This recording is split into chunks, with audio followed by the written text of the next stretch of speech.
Hello, good evening. Good evening, good evening. I am Leslie Ishii. I have the honor and pleasure of serving as the artistic director at Perseverance Theater. We are so glad that you've tuned in with us this evening. What a special evening it is. This is the first in a series of 4 conversations to lift up Black Alaskan art in this program, in this initiative called BAM, Black Alaskan Art Matters. And so without further ado, it's also my honor to be able to start our program like we always do with a land acknowledgement. And Perseverance Theater invites you to join us in offering deep gratitude to the Occoquan and Toccoquan peoples of the areas around and including what is now known as Juneau, Alaska. It is all Tlingit Ani, which has been stewarded by the Tlingit peoples since time immemorial. We also invite you to join us in honoring and expressing deep gratitude to the Dena'ina peoples of South Central Alaska, where we also conduct our work in Anchorage. Join with us in finding ways to recognize, to honor, and enact this acknowledgement in meaningful ways.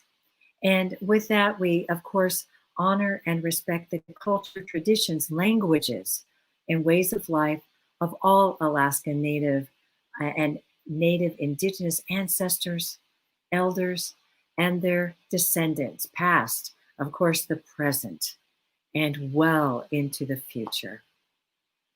So thank you. Gunashish Chinangeli.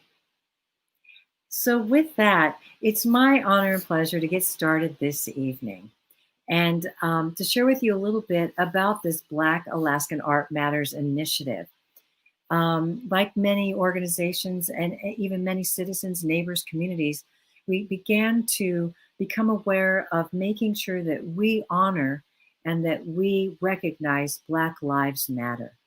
As many of you kind of woke up during the uprisings that have currently gone on, as we make note, of course, the COVID-19 pandemic and how it has disproportionately impacted the Black, Indigenous, and communities of color.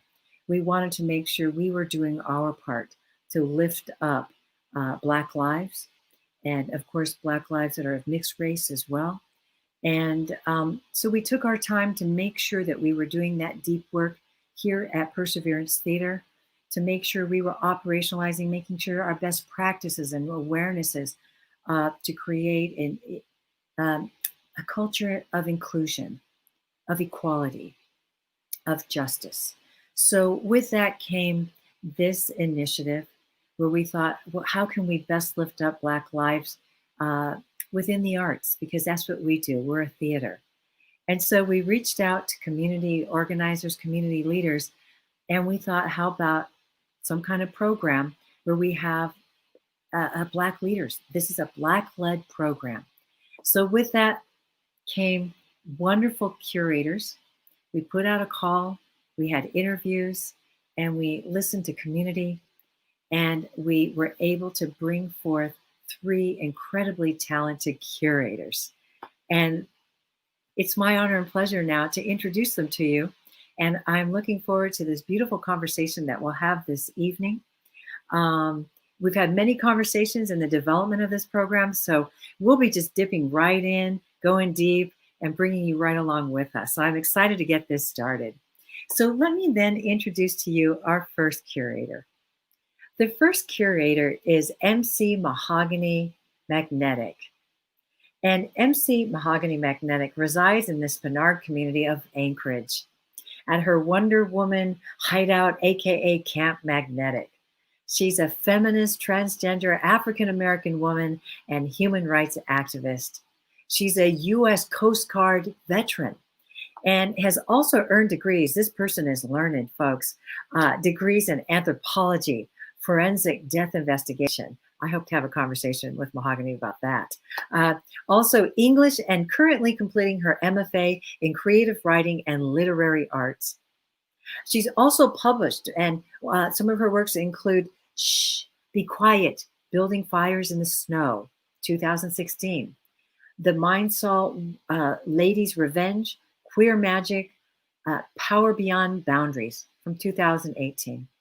And her most recent is Girlfriend, What's Your Recipe for Lemonade? Woman Scream, the International Poetry Anthology of Female Voices. That was published just here, 2020. So her list of accolades goes on, and you can find all of these bios on our Perseverance Theater's Facebook event page.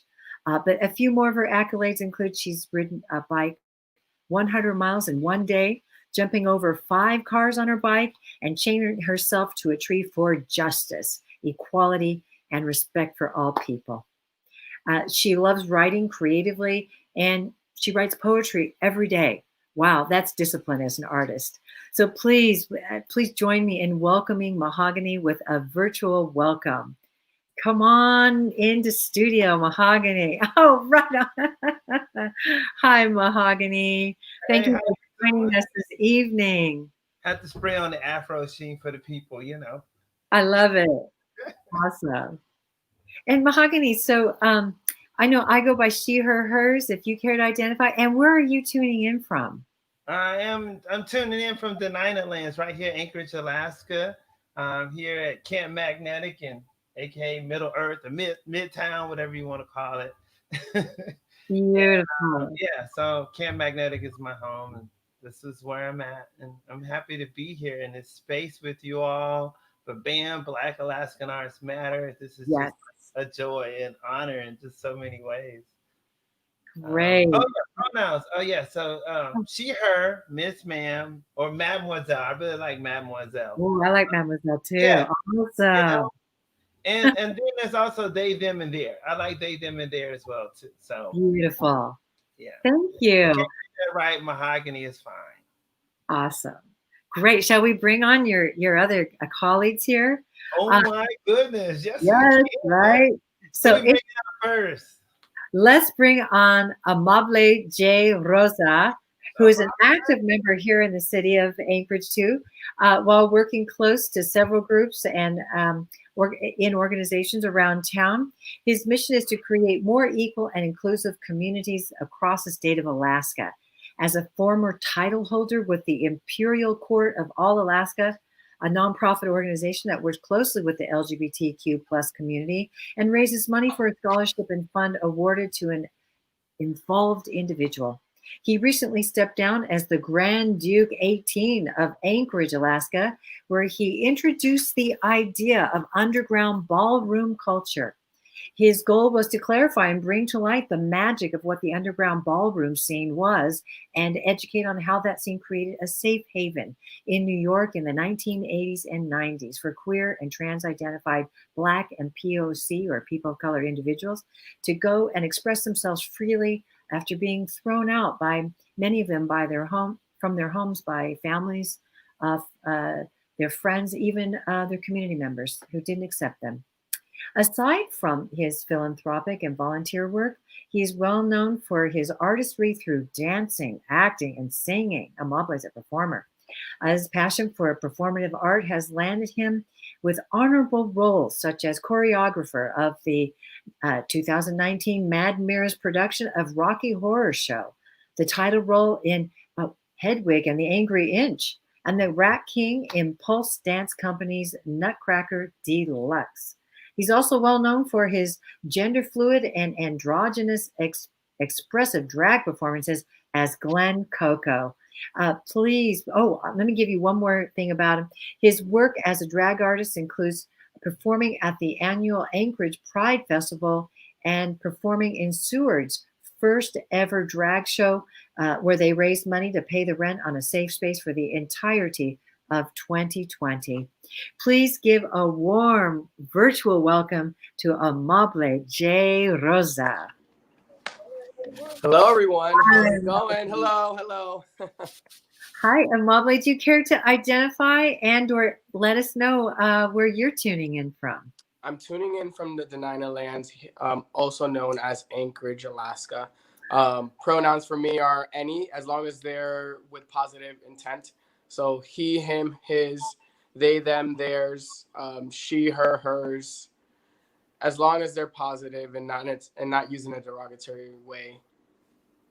Awesome. Thank you. I'm so glad you're with us, Amable. Oh, I'm excited to be here. Uh, Well, MC Mahogany Magnetic, you are sporting some jewelry. Amable, you've got a fantastic tie. Beautiful. I love it. Let us bring on your third colleague, our third curator of your trio, this wonderful, talented trio. So it's my pleasure to introduce Alyssa Quinton, is a Bajan American community organizer, artist, and musician in Fairbanks.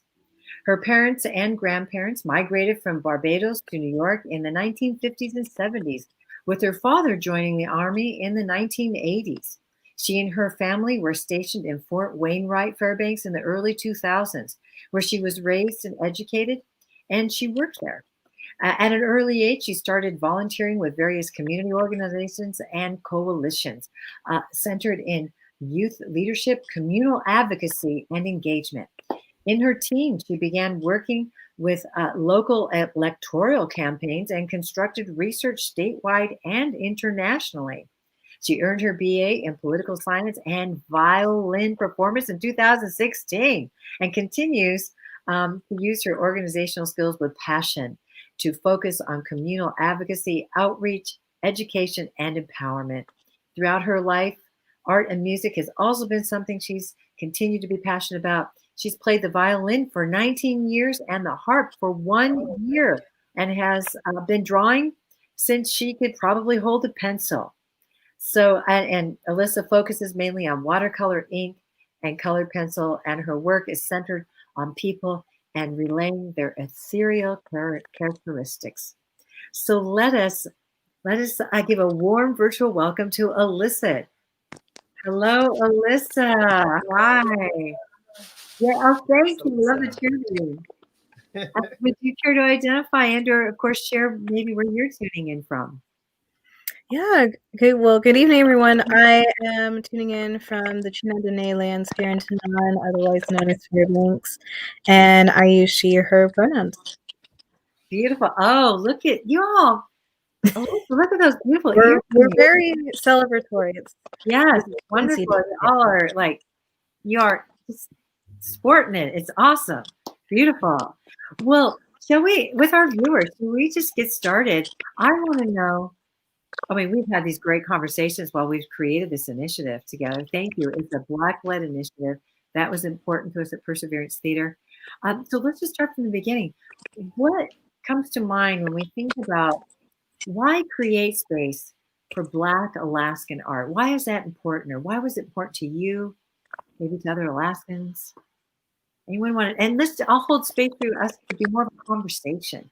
So feel free to jump in. We've always been taking turns and just kind of getting a beautiful conversation going in all of our meetings. Let's keep the spirit of that and let our viewers in on that. Anyone want to start? Why create a space for Black Alaskan art and artisans? I'll go ahead and start. Just because I feel like we're all gonna share a little bit. I think there's several reasons why this is important. I feel like there's several reasons why this exhibit meant a lot to people, because this was finally a chance where race couldn't essentially play a part in discriminating against artists for their race, essentially. I look at it like this, is that I think a lot of the times Black artists don't get the credibility for their art that they deserve. And a lot of the times the same styles or the same type of art, no matter what medium it is, someone else has done it that isn't Black and has gotten a lot more credibility for it. And I think something like Black Alaskan Art Matters really truly gave the platform to those people who have constantly run into issues like that. So that's just one of the reasons I think it's super important. And I'll go ahead and hand it off to one of my other wonderful curators. Thank you, Amable. You want to jump in? Yeah, I'll go. Yeah, there's a plethora of reasons why this is taking place, And yeah, I mean, maybe it's the times that we're living in that's like cultivating this and creating this opportunity for us.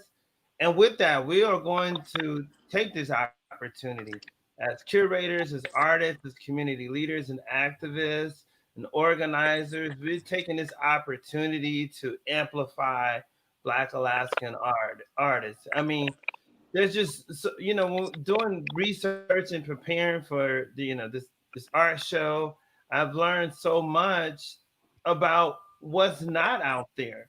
There's very little archival records of Black Alaskan artists and the history of it, and people have been doing things. It's just like, as far as I found so much, and I do spend some time researching on the internet.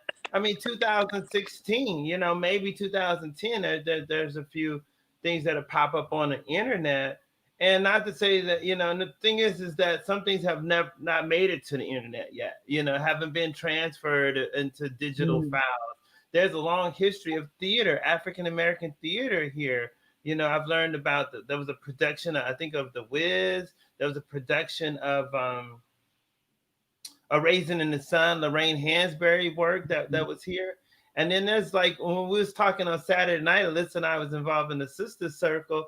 And I mean, there is, like, other records and stuff like this of artists here. And it's in the library. There's some things in the library, but got Corona going on, so can't necessarily go to the Mm. library.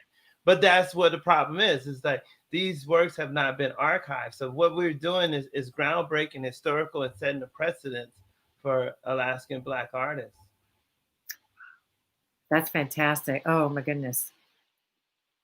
Thank Yeah, and to add and to echo onto that, it's very apparent and clear that there is a representation gap for Black creatives across the board when it comes to their pieces and work, when it comes to curation, when it comes to jurying, when it comes to galleries. You look around in your communities, and who are you seeing? The peoples that are creating murals in downtown areas and other art spaces, who are the ones that are in charge of these different art shows and different art viewings and gallery openings, who's in charge of these different boards and gallery commissions, and who's represented in those spaces.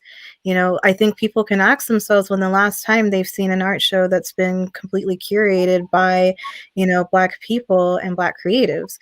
I personally haven't seen one, and I haven't seen one for Black visual artists. I haven't seen ones for Black theater. I haven't seen ones for you know Black curators. It just isn't something that we see.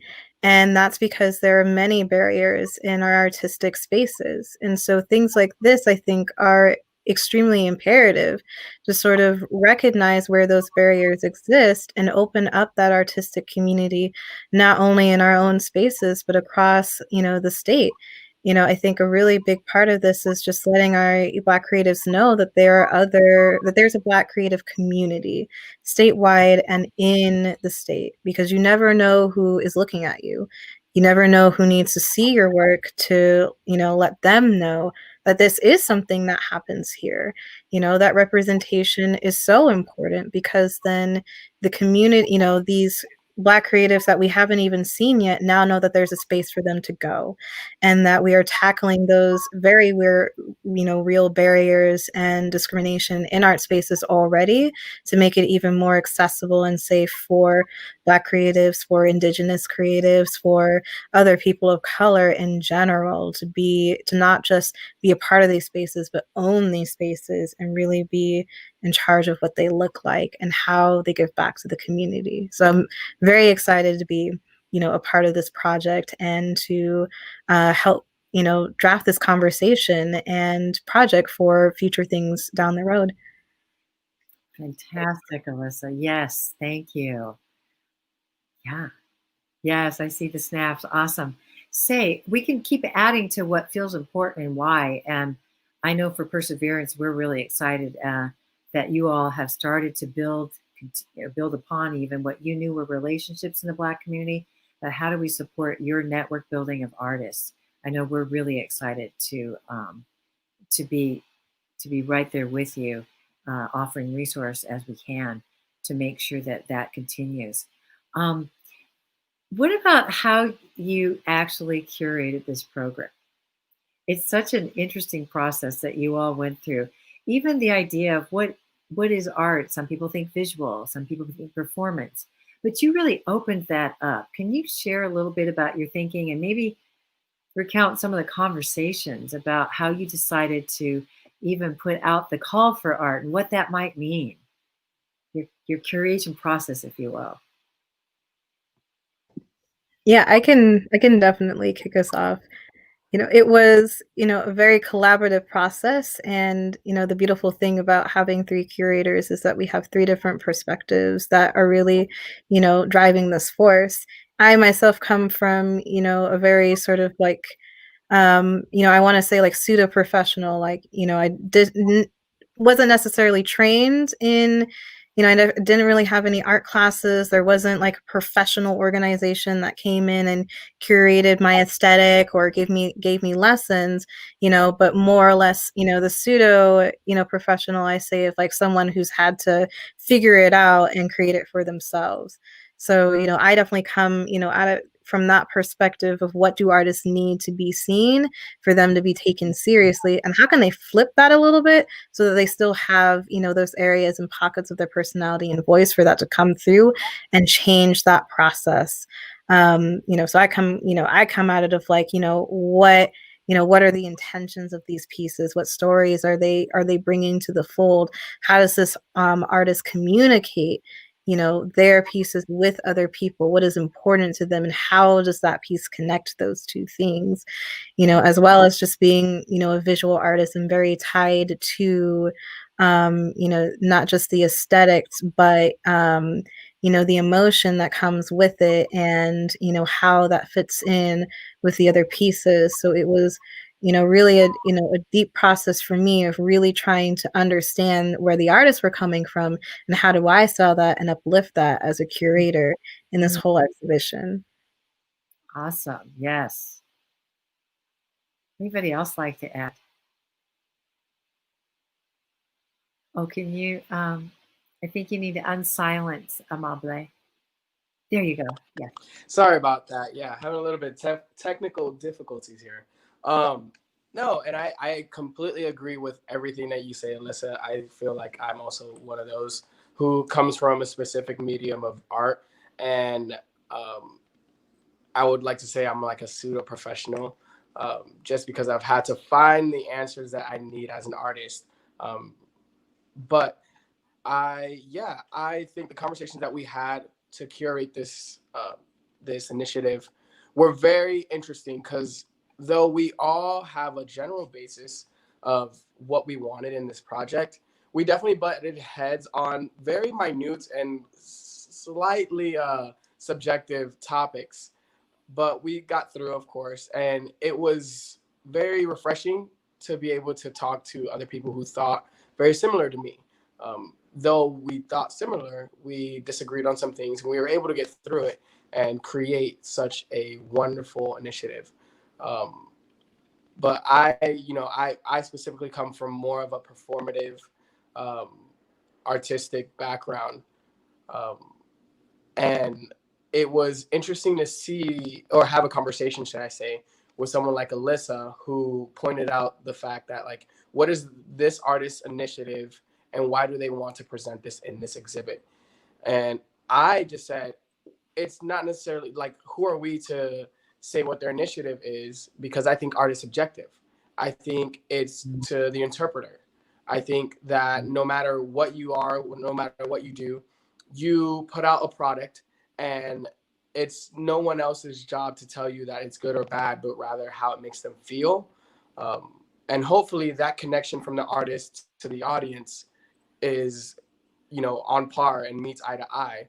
And if not, then obviously, like I said, it's subjective, and not everyone's art is going to necessarily draw an emotion or a connection.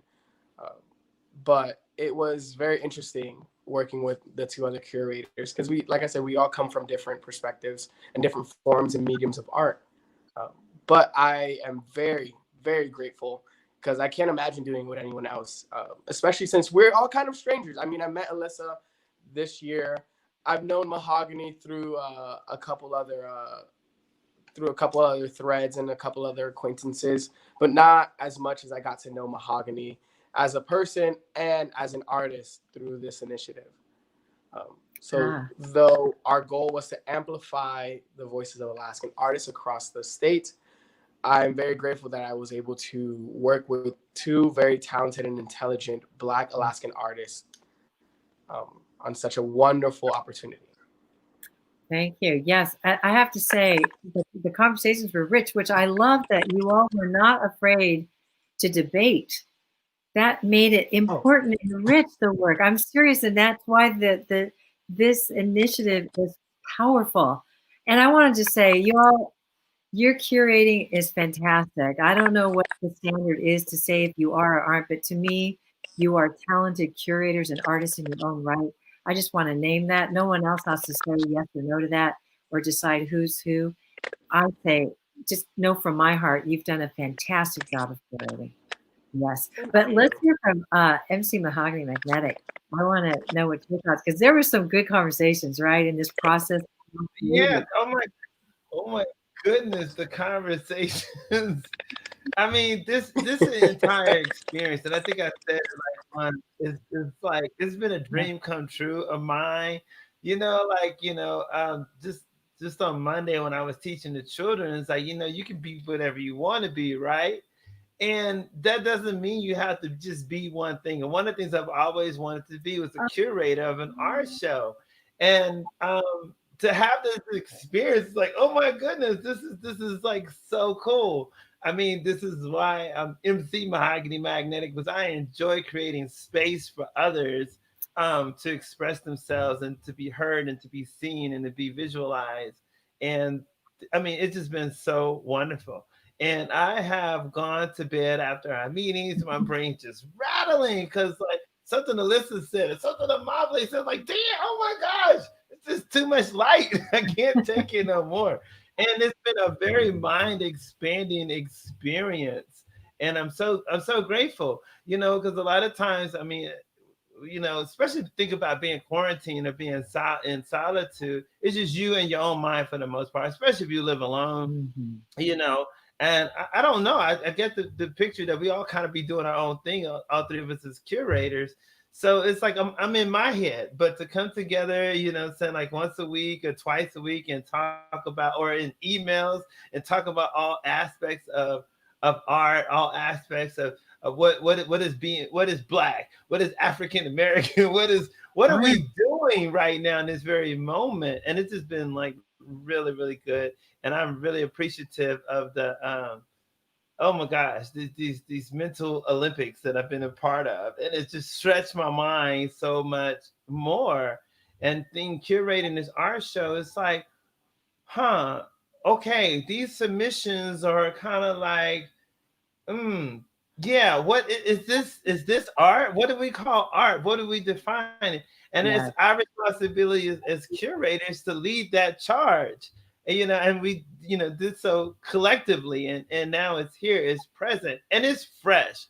Oh my goodness, this is not only groundbreaking, it is fresh. We have things in this exhibit that have never been seen before. And we got like content artists like in the space that would have never been there before.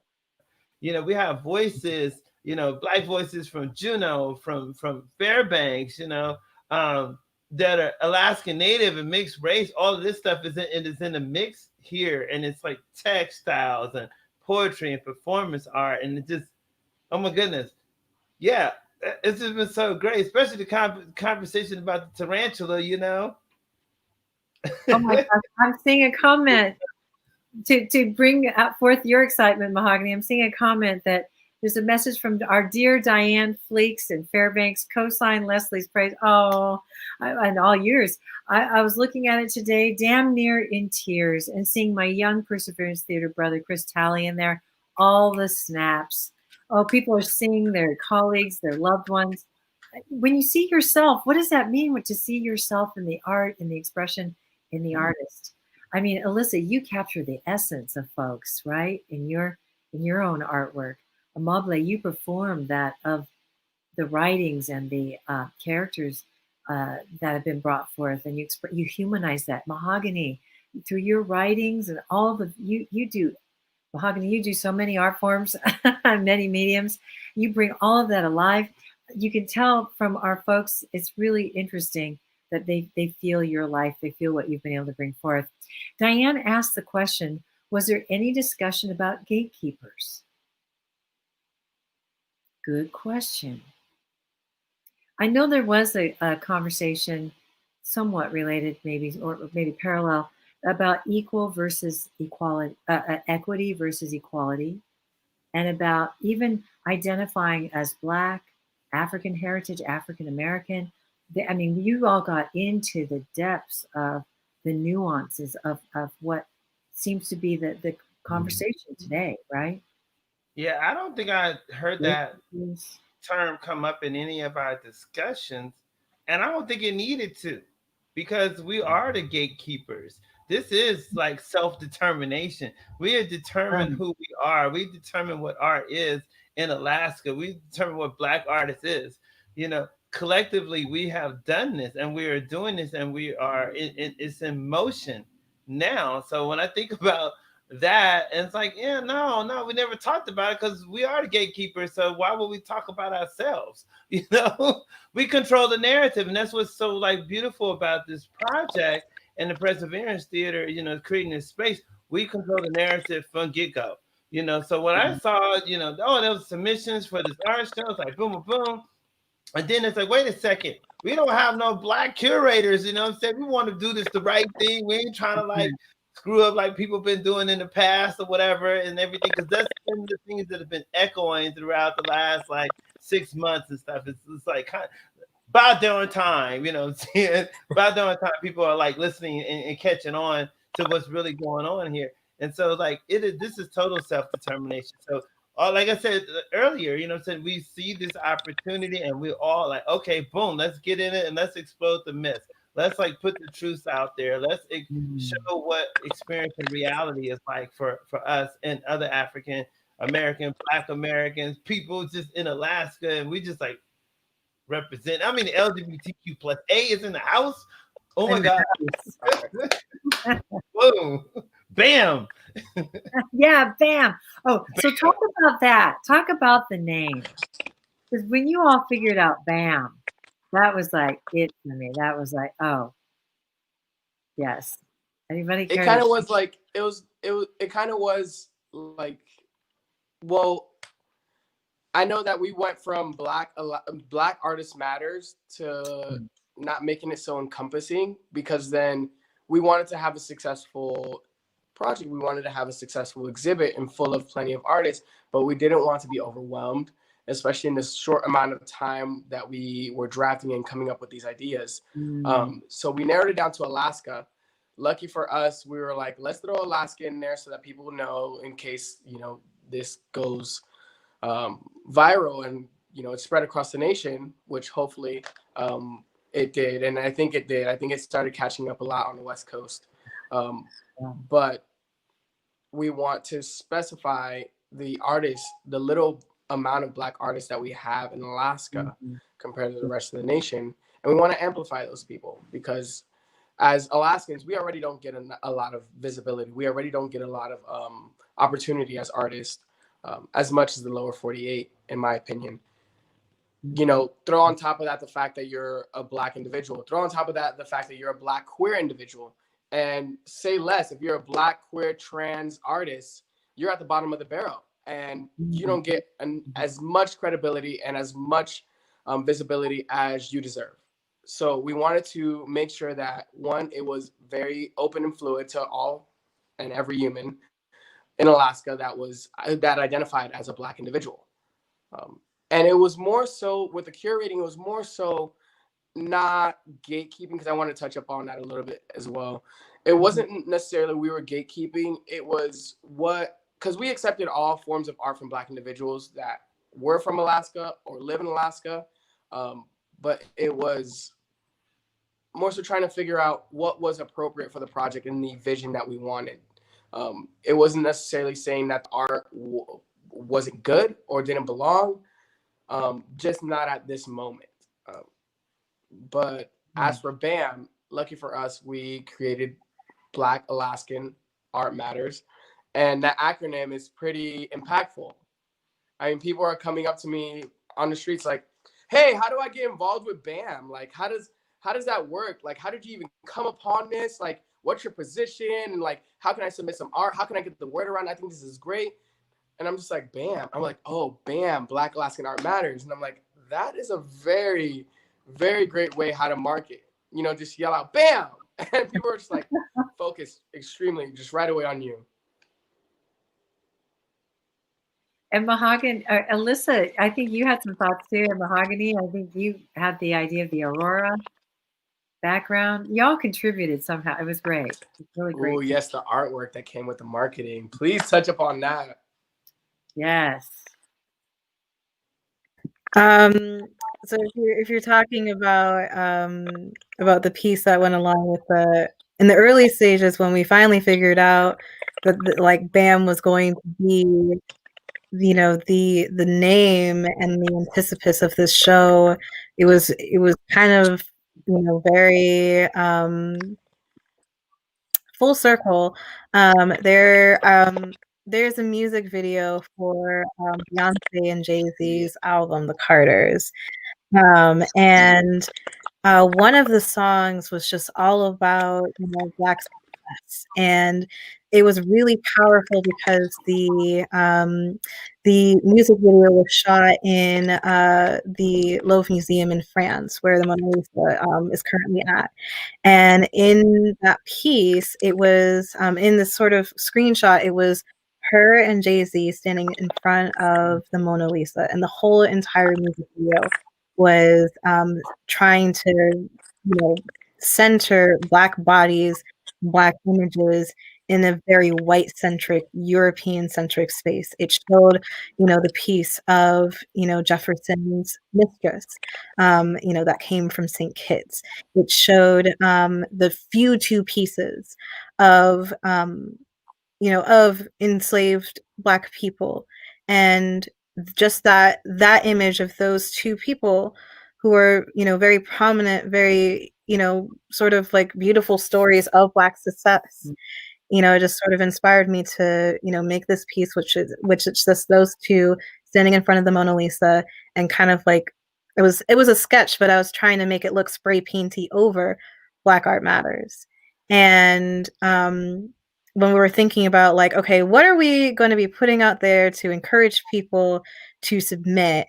I was like, well, I think I got something that speaks to it quite well. And then it worked. It worked really well. Beautiful. So I'm seeing a message from our dear colleague, Real Alberto. Thank you for your work building community, strengthening networks, and uplifting voices of our underrepresented siblings. The work you are doing to build a bigger table is going to inspire the artists of our future. Thank you for tuning in, Rio. Wonderful. Now, MC Mahogany Magnetic, I know you had something to do with this BAM branding as well. Can you speak to that? Oh. Um. Yeah, you know, I must say that Alyssa mentioned earlier that she hadn't had the experience of seeing any Black curated art shows before. But you know, oh my gosh, yeah, I'm old considered, you know, compared to Alyssa and Amable, and I've traveled some other places. I know I felt it really in my heart. Oh, I know, and but I've traveled to some other places and I've seen some things, and I've seen things in Houston and Texas and Atlanta where Black artists and curators were putting on these shows. I've been to the museums and everything, and I know that I hope it's still in existence, but I'm sure it was. I mean, it's a big old structure in Brooklyn, and it was called BAM, and it was a Black, you know, arts something or whatever, and everything in it. But that wasn't the first time. That was like 2004 or five that I heard BAM. But the first time I heard BAM was like in the 90s, and it was in Houston, and it was some other group of organization and stuff, but it was a youth organization, and it was like, vibrant and strong. And wherever I saw BAM at, BAM, it's like it had this strong, vibrant energy. So when we get here and we discussing like what the title of this show, and I was like, wait, look at these letters, say we got BAM, it's just really that simple. I mean, it's like, yeah, it's like BLM, saying, which is like Yeah. boom, but then it's like bam, with the two A's, like you cannot defeat that at all. And I mean, it does, like Amabile say, it resonates like bam, in the minds and the hearts of people across the state, and listening and viewing throughout the world. It's just wonderful. So we are here, and it's like, yeah, bam, Black Alaskan arts matters, and we do matter, and we are asserting that ourselves. Oh, I see another comment. Maya Lean, you are great. Amable, bringing professional and sassy. I see you. I love it. Cash App and Love you, Mobley. Maya. Cash App and Mobley. You know what I'm saying? So Mobley can stay fresh and clean. That's a part of this show. We want to, and we haven't talked about that, but it's amplifying the artist. So it's not just about displaying the art, though, too. But someone asked me the other day, are products going to be on sale? I'm like, products? What do you mean by products? This is an art show, but maybe that's the wrong word to use. But I get it. I get it. So people want to know in the community, how can they support, the artists and everything. And so, I think it was in the bios and stuff like this, not just for us, but for all the artists included, that Cash App, Venmo, PayPal. So, because, yeah, you're seeing this virtually. So you are not able to purchase this and everything, but if you choose to, if you want to, and we ask you to, contribute, something to the artists that are involved in this show. So we want to keep Mobley looking good. You know what I'm saying? I'm happy to see him in a shirt and tie. I mean, compared to some of the other meetings we've had, glad to see him in a shirt and tie. Absolutely. I felt it was appropriate. I mean, I work in a law firm, so I was like, I'll just dress up for work, and then right after work, I have this wonderful panel to speak on. So Awesome. Everybody looks awesome. I just want to remind folks to see the little ticker tape at the bottom, ptalaska.org/BAM-showcase.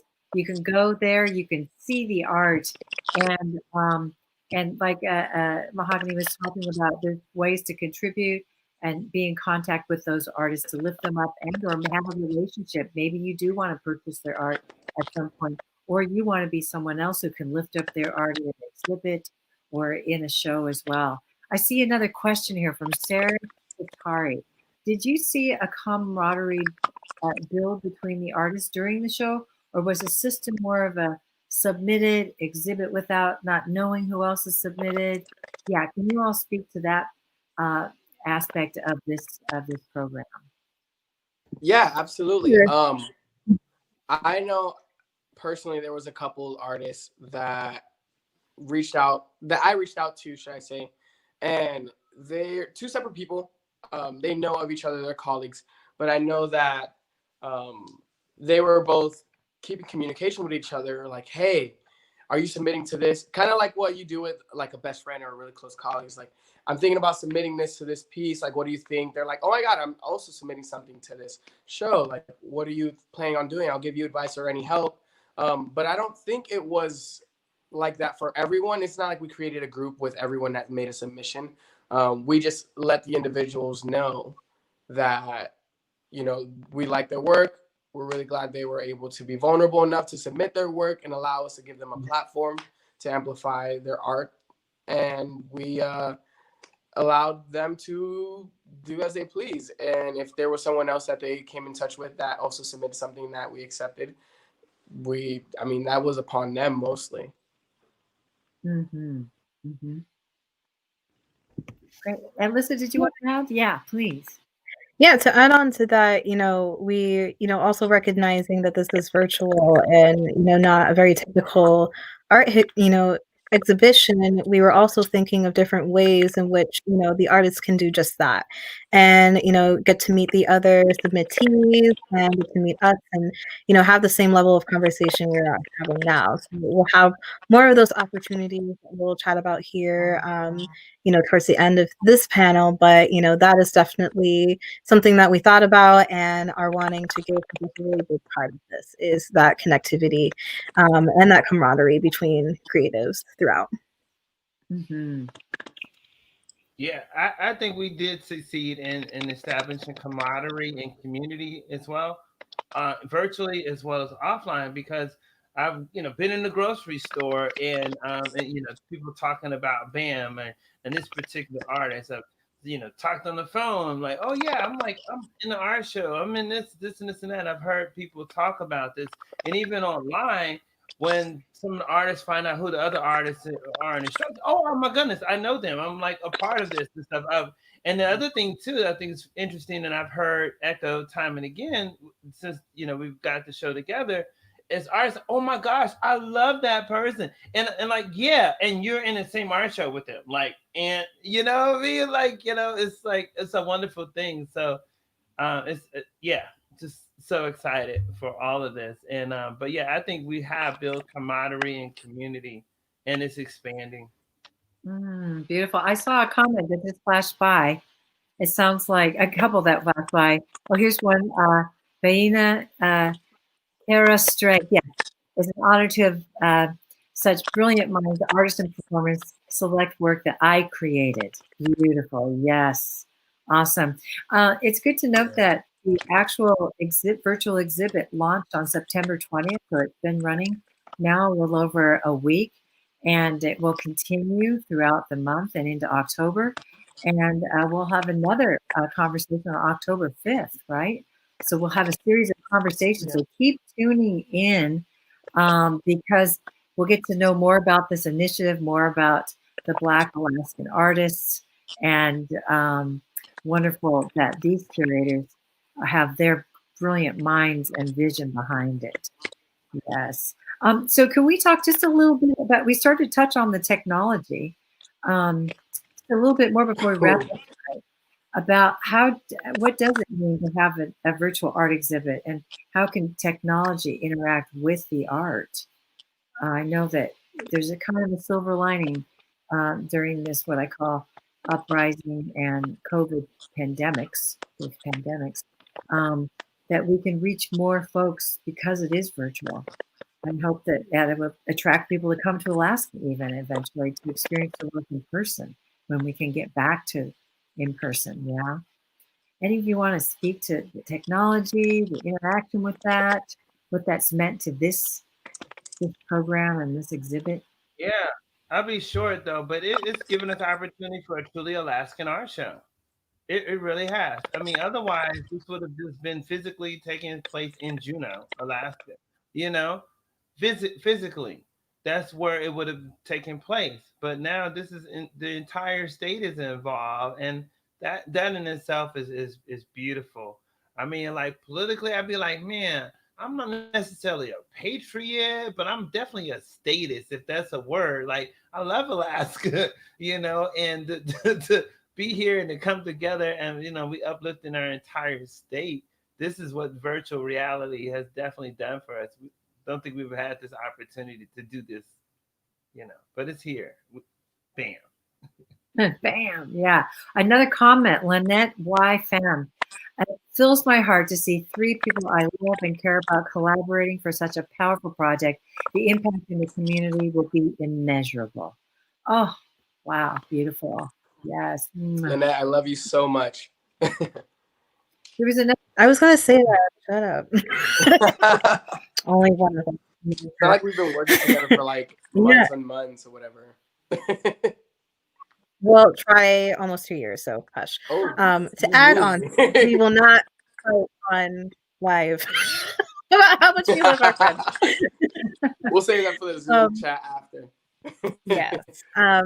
Yeah, to add on to that, sort of, personal anecdote, when the mandates hit our city here, I was actually planning an art show of my own and had to be really flexible. I you spent almost a year with these pieces and the sketching, and I think for a lot of other artists that have put on their own shows, just how much energy and time and our own pockets goes into creating an entire different space. And so when the mandates hit, it was this moment um, that really transformed my thinking of, instead of getting frustrated and be like, being caught in the what I can't do, it was an opportunity for me to use the resources that I have to figure out what I can do.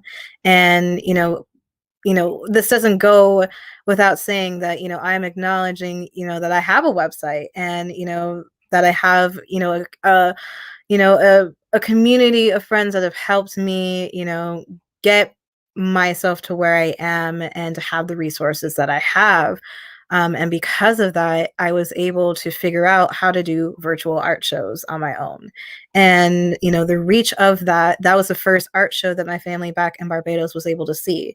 My Nana had never seen my work before. She'd see pictures on Facebook.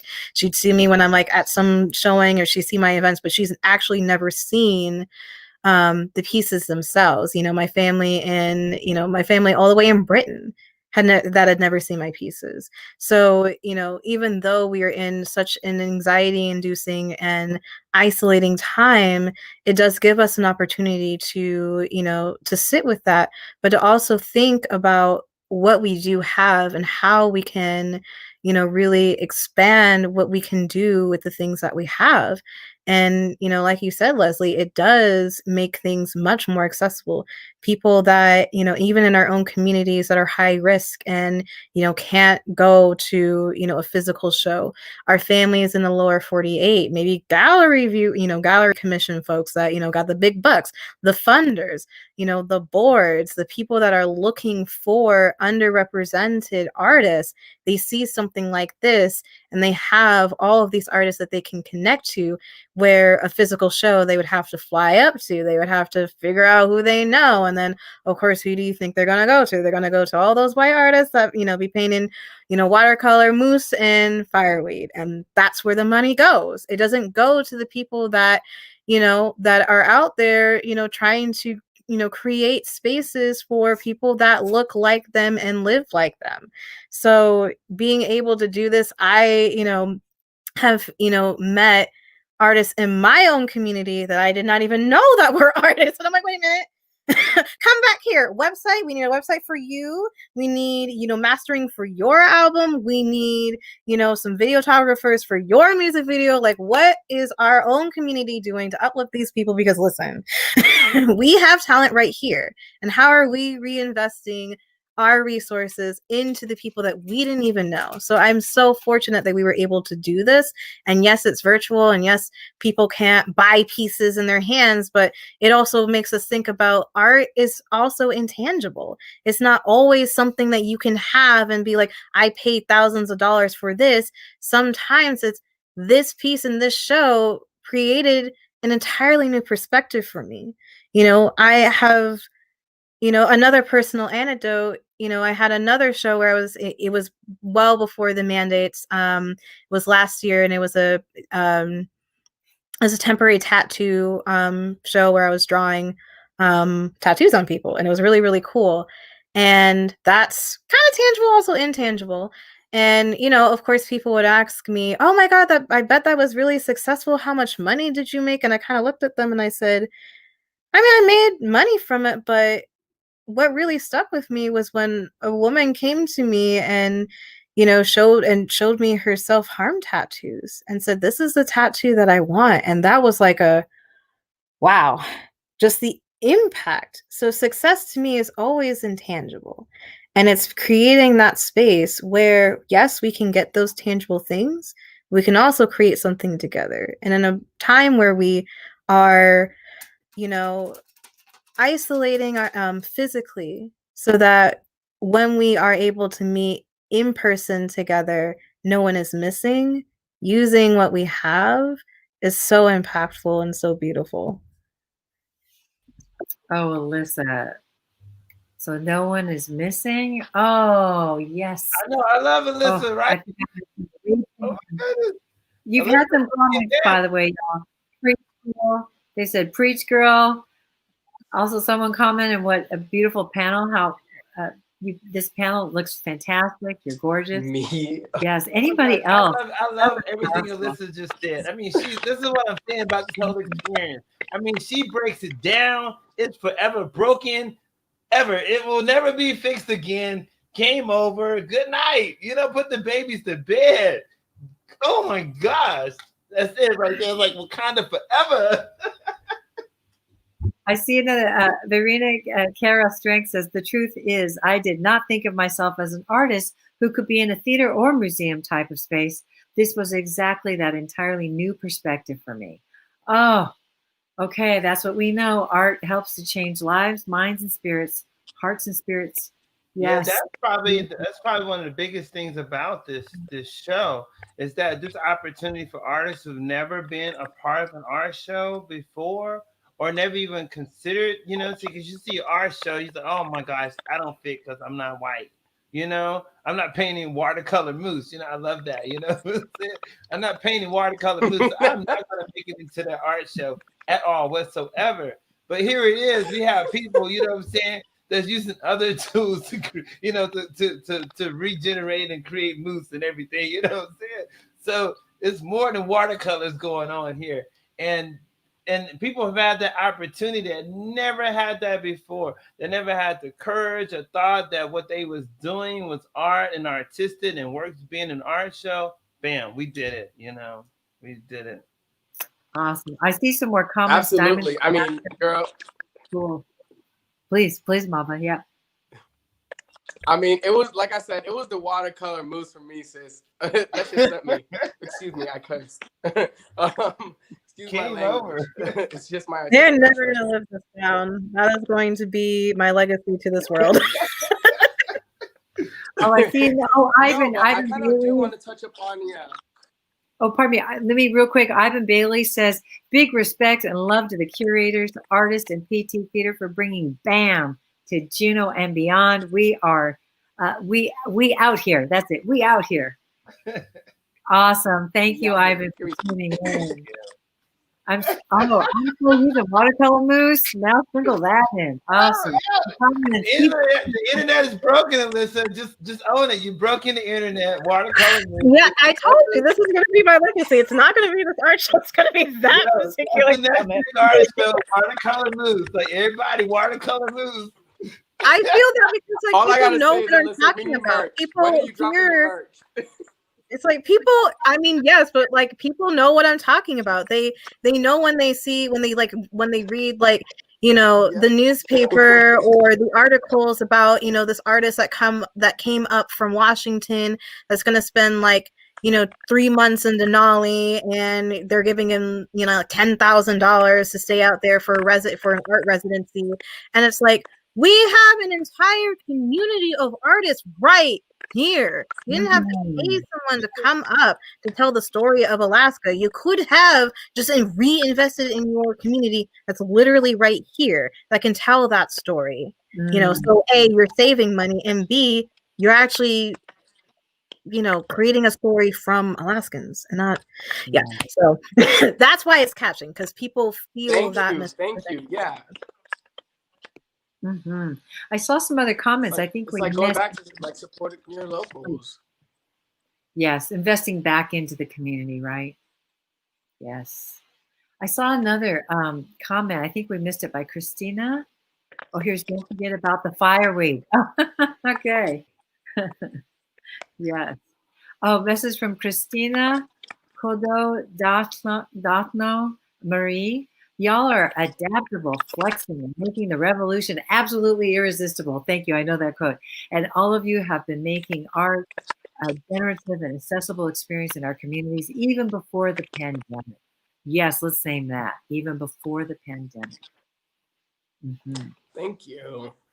Thank you. I do kind of want to touch up on how, like, a little bit about the technology, just because going into this project and knowing that it was virtual, was kind of something I was worried about because I'd never been to a virtual exhibit before. I never even knew what it would look like. I didn't know what it could be. I was like, would this just be us asking for people to send us work and we post it on Instagram? Like, what does this look like? And it exceeded my expectation by far. And I just also got done with a project. I'm going to go ahead and name drop The Art of Facing Fear, where I was one of the ensemble actors in that. And something about that production really resonated with me, which was that the future of, we mentioned in the production that the future of theater is digital and virtual, and that really resonated with me. But I think that applies for all art across the board through all mediums, is that the future of art is digital. I mean, there's so much power and so much access and accessibility and visibility through the digital lens, the virtual lens, and the internet. I mean, we see how we have influencers, for example, and how much power they hold with an audience. Imagine how much power another artist that isn't a content creator can hold as well. It's incredible how we can transform so many mediums of art through a digital lens. And it's true, it is the future. And this project kind of proved that to some people who were a little bit worried about how it was going to be presented. If you go to the link that we actually put in the comments, you'll be able to see that there's several different forms and mediums of which artists have submitted their work. And it's not just a painted picture. It's not just someone singing. There's several different mediums to choose from. And we highly suggest that you guys all go check it out, of course. But yeah, the technology wasn't as, I guess, intimidating as I expected it to be.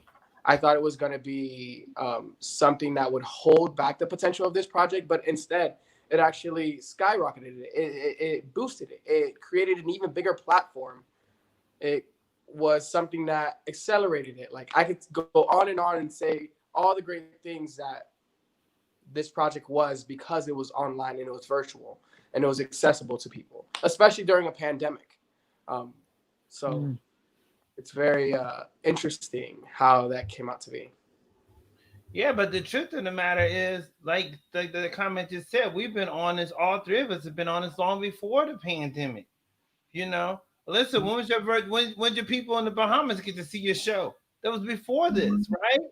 You know, and we all have. We've been like, and that's a part of what this art show is, and what we bring it to the table, and what we show is that when we create art as Black people, as Africans in America, we don't have the luxury of watercolor moods. We don't have the luxury of just doing something, some shit for art's sake or whatever. No, this has got to make money. If it don't make dollars, it don't make sense. I mean, because we're not afforded the opportunities on in the system in terms of jobs, education, all of those things. Those places that are really been cut off from us, and here we are as artists at the same time having to navigate this world of producing and creating income for ourselves. So whatever we do, it's got to make money. It has to, and that's an entirely different experience. But the three of us and these artists that are in this show have been on this a long time, and that's a part of the reason why they were prepared for this show. I don't know. I think out of the 12 artists on there, I'm sure 10 of them have been doing things before this ever happened virtually.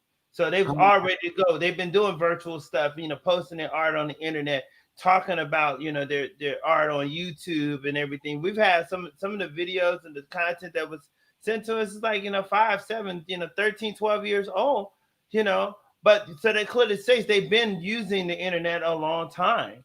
And here we are. So we're like totally prepared for this.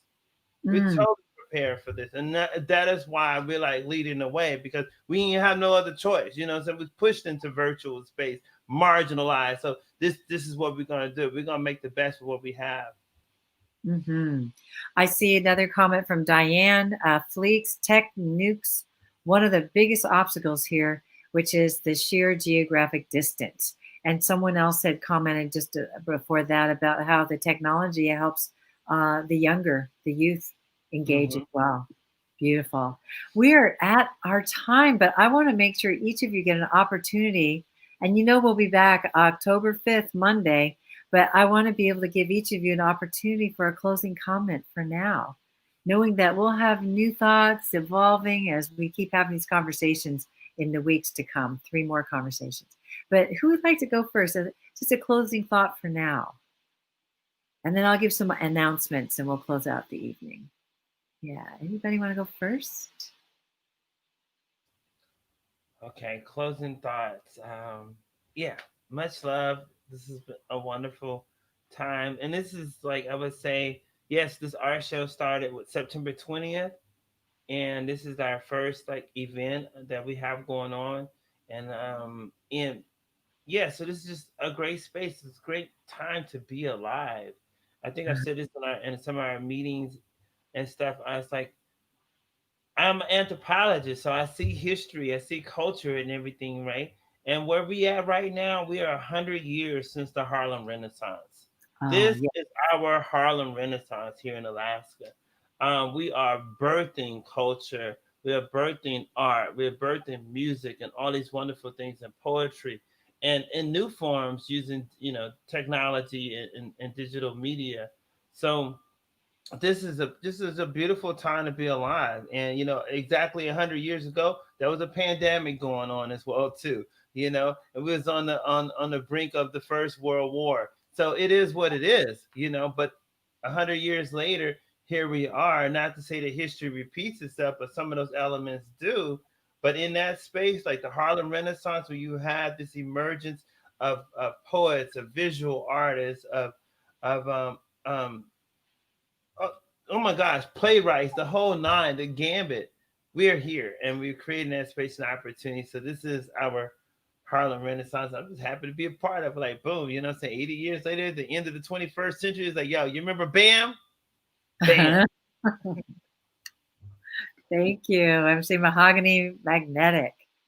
Who'd like to go next? I want to just say too, again, October 5th is our next conversation, Monday, and we will actually get to meet the artists as well throughout this whole program. Who would like to go next? Mably, I see your mic going I'll go off. ahead and go next. Yeah. Your mic going. Yeah. Yeah. Thank you guys all for joining us. Seriously, it means a lot to us because so many people have been wanting to ask questions and figure out our involvement and how curating went. And I think this was the opportunity that a lot of people were waiting for, was to hear from the curators themselves. So not only was it beneficial for other people, it was also beneficial for us to see the type of audience that we were drawing in. So I'm very grateful that you guys were able to join us this evening. Also, yes, tune in and stay tuned to all of our postings and hearing any other updates from us, because we will be meeting a lot of the artists that were involved in this project. The next live we're going to have is October 5th, and we're going to be following that with 2 other ones on 2 different dates, but you'll have to stay tuned to when we post about it so that you don't miss out on any experience that is BAM. Along with that, I'll go ahead and hand it over to Alyssa. Thank you. I think I would just want to say to all of, our highlighted artists in the show, and to, all the creatives that, are watching or maybe not watching and still part of these circles, that we see you. And, regardless of, what happens and who, what, when, where, why, how, keep creating. You don't know who is looking at you, and you don't know who needs to look at you and what you're bringing into this world, to see that, again, this is a space for you, this is a space for them, and this is a space for the things that, you have blessed us, have blessed us, to share with us. Like, this is your time, and we are honestly just using our resources and privileges to highlight you. So please keep creating, because this is a community, and a community cannot exist without art and without music and without love and connectivity. And I think that, our first show, or not show, our first, Meet the Artist panel on October 5th, we'll get to speak with, the visual artists of the of the show. So it'll be visual to visual, and you'll get a little bit more perspective of, how important visual arts, is in this community, and how we can uplift those folks as well. So just want to leave you with that, and much love, and to be well and to hydrate. And oh my goodness, thank you. My deepest gratitude to the three of you, the incredible work and collaboration that you all came together to accomplish this Black Alaskan Art Matters, BAM. And what an honor and privilege to be a part of those conversations, to get to watch you work and create. It's been truly brilliance right there in front of me. And for you to lift up the brilliance of the Black Alaskan artists has been tremendous. So if everyone tuning in, please share out. You heard it from your curators here. Share out, enjoy this art and this initiative, and we look forward to continuing to build upon all of this throughout these next conversations. And of course, you see the scroll at the bottom there. Visit ptalaska.org/BAM-showcase.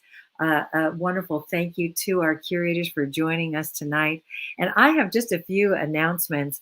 As Alyssa was saying, art does matter, and art works all the time in our lives. Art works, and the creativity helps us problem solve, helps us process through this pandemic. So I want to share with you that this coming Saturday, October 3rd, we have Anchorage Art Works. And we're encouraging you to go to our hashtag, our Instagram at Perseverance Theater, Anchorage Artworks, and post about how art is working in your life. What is creativity to you? How important is it? We know how important it is to so many of us for our mental health, our physical health, our spiritual health. So we're here, Perseverance Theater, being of service with other arts and culture organizations of Anchorage to uplift art and the importance of it in our lives. Also, I want to just give a shout out. Alaska, we have often been at the bottom of that list for how many folks actually, tune in and register in the census. We are tied for number one, and you have just a few hours left tonight to go online. If you haven't registered in the census, be counted. It really is important. It helps with all kinds of funding and other those stats matter. They help our communities to make decisions even. So it really matters that you're counted in the census. Again, you have a few more hours to go in and online and register if you haven't already. Or make sure your family has as well, and other community members. So with that, I want to also share with you how important it is to vote, right? So this coming week, October 9th, Perseverance Theater right here, live streaming again. We have a wonderful program coming to you with civic leaders, musicians, and we're really passionate about our young adult and youth spoken word artists coming to us to say what matters to them. Keep them in mind as we go to the polls. So we want to do our service, do our work to help get out the vote, mobilize the vote. And that actual program is called Voicing the Vote. So we have folks coming to you to entertain you that night, but also to express how important it is to mobilize the vote. October 9th, 7 p.m., live streaming again from Perseverance Theater. Also, I want to share with you on that note, we do have some upcoming classes, October to November, 4 spoken word poetry workshops. It's important to keep processing through these difficult times, to come together as creatives and to have a workshop to write, to express. And poetry can mean many things. It doesn't necessarily mean writing. It could be visual. It could be singing. It could be all kinds of ways that you want to express. Poetry's in many forms. So please join us for that workshop. I also have an acting workshop that I'll be starting that week, October 8th. Join us. Let's flex. Let's get ready. Let's, we have virtual live theater that we're programming, Spirit of the Valley. We have other offerings coming. We want to be ready as artists better than ever through this pandemic. Train, flex those muscles, and keep creating. And then we'll have some holiday offerings too later as we get into November, December. So stay tuned on ptalaska.org. and stay with us. As Diane Flakes and I talked today, she's like, oh my goodness, you all are busy. We're like, absolutely. This is our time to be of service to the community.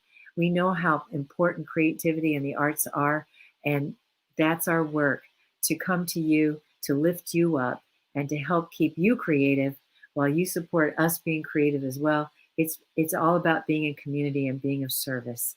So thank you for tuning in tonight, coming to you from Tlingit Ani, and we also serve the community on the land of the Dena'ina peoples. Proud to do so, proud to honor our ancestors and our elders and our descendants, past, present, this vibrant present. We're alive, people, in these difficult times, but we're alive and keeping each other going. So, and of course, into the future too. So with that, thank you so much. My deepest gratitude for your support. Be safe, wear masks, and we'll see you soon, Monday, for our next panel conversation. Take good care, everybody, and take good care of each other.